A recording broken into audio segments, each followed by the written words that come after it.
Una po sa ating mga balita,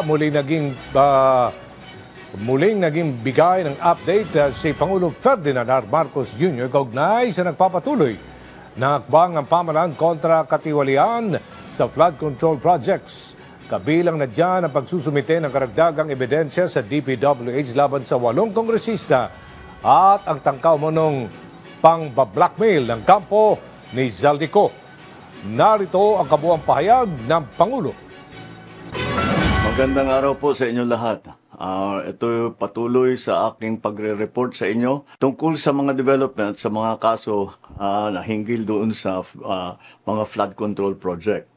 At i-report ko po na ngayong araw yung AMLAC, yung Anti-Money Laundering Council, nakakuha na po ng 2 freeze order.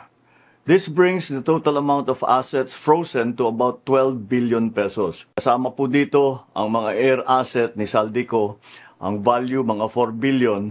At bukod pa ron, meron po tayong nakuhang 3,566 na bank account, 198 insurance policies, 247 motor vehicles, 178 real properties, 16 na e-wallet account, at saka air asset na frozen na. Umpisa lang po ito. Mas marami pong asset ay mafo-frozen para maibalik ang pera ng tao sa kanila.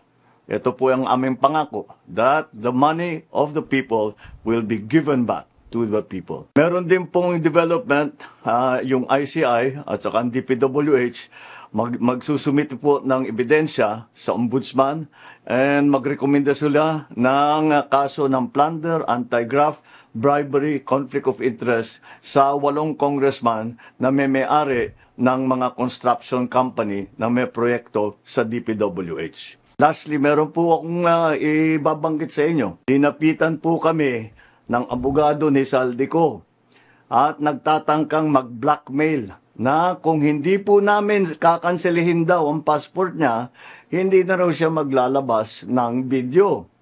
I do not negotiate with criminals. Kahit maglabas ka na ng video ng lahat ng kasinungalingan mo na pag-destabilize sa gobyerno, gusto kong malaman mo, Zaldi, makakansela pa rin ang passport mo. Hindi ka na makakatakas sa hustisya.